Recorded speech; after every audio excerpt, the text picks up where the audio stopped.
Shalom, selamat pagi Bapak Ibu yang terkasih dalam Yesus Kristus. Puji dan syukur kita panjatkan kehadirat Tuhan yang Maha Kuasa atas berkat dan penyertaan-Nya sehingga pada pagi yang indah ini kita boleh berjumpa dalam waktu teduh pagi Renungan Toraja edisi Jumat 28 Maret 2025. Mari Bapak Ibu kita berdoa. Tuhan Allah Bapa yang berada dalam kerajaan sorga, kembali kami mengucap syukur ya Tuhan, karena begitu besar kasih dan penyertaan Tuhan yang selalu Tuhan nyatakan dalam setiap kehidupan kami. Puji Tuhan atas hari yang baru ini ya Tuhan, yang Tuhan masih perkenankan kepada kami, sehingga pada pagi yang ini kami boleh ada oleh karena berkat penyertaan-Mu ya Tuhan. Pada pagi yang indah ini ya Tuhan, kami rindu untuk membaca dan merenungkan firman-Mu. Biarlah firman-Mu yang akan kami dengarkan ini dapat kami pahami dengan baik dan dapat kami gunakan dalam setiap langkah kehidupan kami. Bersabdalah ya Tuhan, karena kami sudah siap untuk mendengarkan firman-Mu. Di dalam nama Tuhan Yesus kami berdoa. Amin. Pembacaan Alkitab pada pagi hari ini terambil dari Yosua 4 ayat 1 sampai ayat yang ke-24. Setelah seluruh bangsa itu selesai menyeberangi sungai Yordan, Tuhan berfirman kepada Yosua, "Pilihlah dari bangsa itu 12 orang, seorang dari tiap suku, dan perintahkanlah kepada mereka demikian.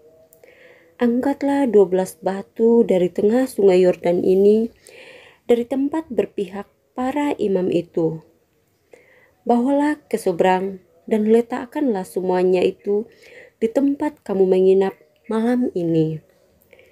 Lalu Yosua memanggil ke-12 orang dari orang Israel yang ia tetapkan. Seorang dari tiap suku, ia berkata kepada mereka, "Pergilah ke tengah sungai Yordan di depan tabut Tuhan Allahmu, dan masing-masing angkatlah di atas bahumu sebuah batu, menurut jumlah suku orang Israel, supaya ia menjadi tanda di antara kamu. Jika anak-anakmu di kemudian hari bertanya, 'Apa arti batu-batu itu bagi kamu?' kamu harus menjawab bahwa ketika tabut perjanjian Tuhan diseberangkan di sungai Yordan, air sungai itu terputus di depan tabut itu. Sebab itu, batu-batu itu akan menjadi tanda peringatan bagi orang Israel untuk selama-lamanya." Orang Israel melakukan seperti yang diperintahkan Yosua. Mereka mengangkat 12 batu dari tengah sungai Yordan, seperti yang difirmankan Tuhan kepada Yosua. Menurut jumlah suku Israel, mereka membawa batu-batu itu ke seberang, ke tempat mereka bermalam, dan meletakkannya di situ. Lalu Yosua menempatkan pula 12 batu di tengah sungai Yordan, di bekas pijakan para imam yang mengangkat tabut perjanjian itu. Batu-batu itu masih ada di sana sampai hari ini. Demikianlah para imam yang mengangkat tabut itu tetap berdiri di tengah sungai Yordan sampai selesai dilakukan semua yang diperintahkan Tuhan kepada Yosua untuk disampaikan kepada bangsa itu. Tetapi seperti yang diperintahkan Musa kepada Yosua, bangsa itu bergegas menyeberang. Setelah seluruh bangsa selesai menyeberang, menyeberanglah para imam dan tabut Tuhan itu. Di depan mata bangsa itu, Bani Ruben, Bani Gad, dan suku Manasye yang setengah itu juga menyeberang dengan bersenjata di depan orang Israel, seperti yang dikatakan Musa kepada mereka.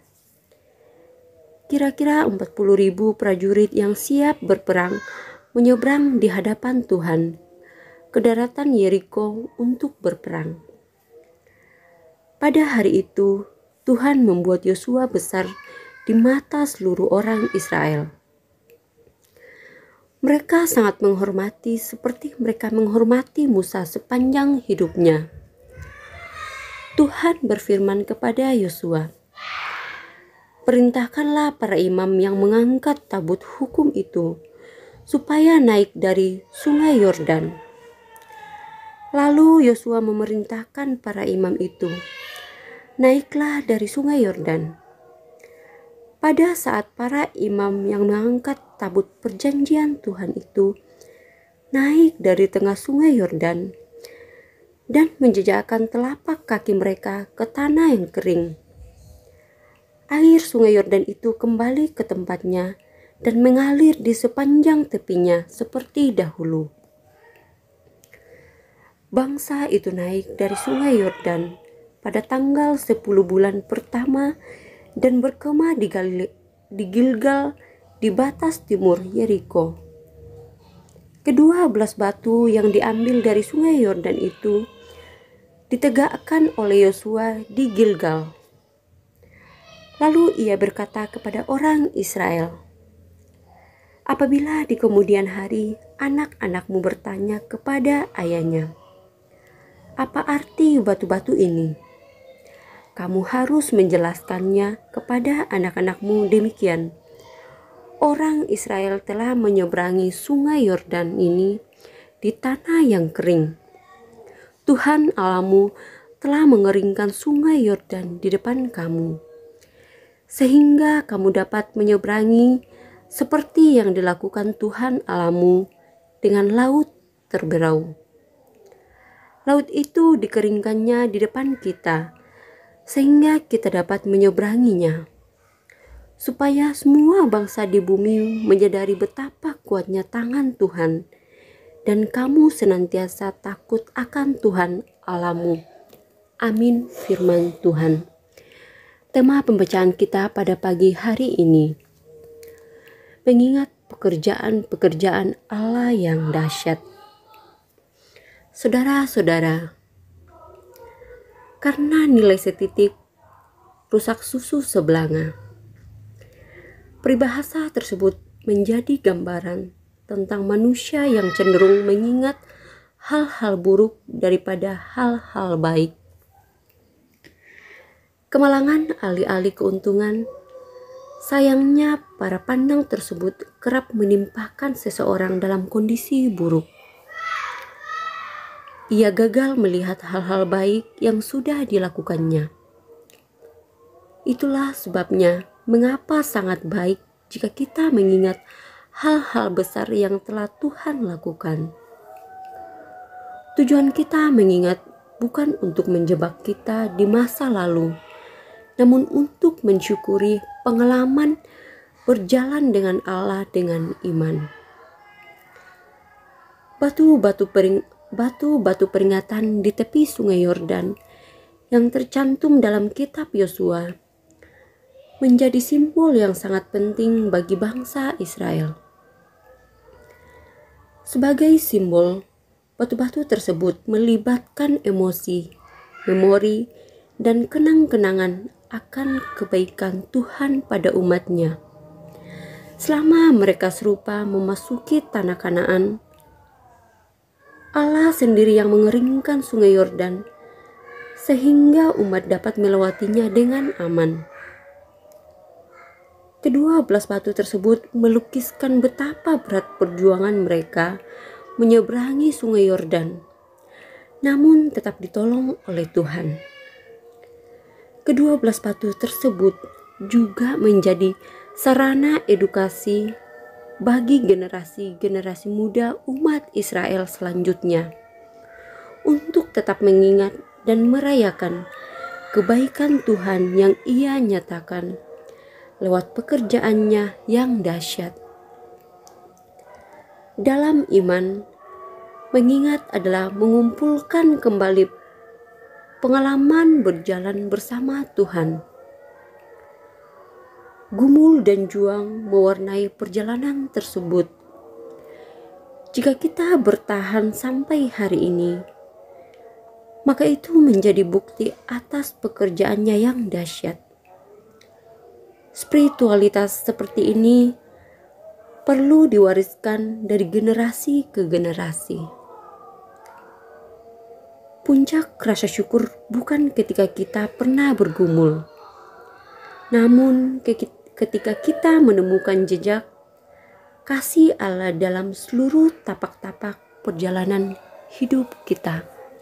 Amin firman Tuhan. Mari kita berdoa. Terima kasih Tuhan atas firman-Mu yang masih kami boleh renungkan hingga pada waktu teduh pagi ini. Kami mengucap syukur untuk anugerah dan kasih yang selalu Tuhan limpahkan dalam setiap kehidupan kami.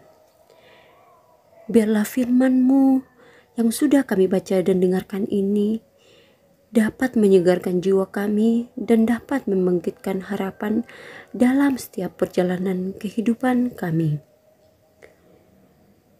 Tuhan, Engkau yang akan selalu membimbing kami dalam setiap aktivitas kami. Tuhan juga yang akan selalu membimbing kami terus dengan firman-Mu, supaya kami selalu bersyukur dalam segala hal. Tuhan, kami berdoa buat orang tua, anak-anak, saudara-saudara kami yang saat ini berbahagia atas pertambahan usia mereka. Tuhan terus yang akan menuntun dan menyertai, biarlah mereka selalu sehat. Kami juga berdoa buat orang tua, saudara-saudari, anak-anak kami yang saat ini dalam kelemahan tubuh, yang tidak sempat kami sebutkan namanya satu persatu. Tuhan terus yang akan memberkati segala usaha mereka. Biarlah mereka boleh mendapatkan kesembuhan. Berkati juga orang tua kami dalam usia lanjut. Kiranya Tuhan terus yang akan memberkati. Semoga mereka tetap sehat dan dapat menjalani hari-hari ke depannya dengan penuh sukacita. Berkati juga saudara-saudari anak-anak kami yang saat ini mencari pekerjaan. Tuhan yang akan menunjukkan, dan yang sementara dalam menuntut ilmu, Tuhan yang akan memberkati. Semoga mereka boleh mendapatkan hasil yang baik. Tuhan berkati setiap aktivitas kami pada hari ini. Semoga kami dapat melaksanakannya dengan baik seturut dengan kehendak-Mu ya Tuhan. Tuhan, ini doa dan ucapan syukur kami yang kami bawa melalui anak-Mu Yesus Kristus. Itulah Tuhan dan Juru Selamat kami yang hidup. Amin. Demikianlah waktu teduh pagi hari ini. Tuhan Yesus memberkati. Selamat pagi dan selamat beraktivitas.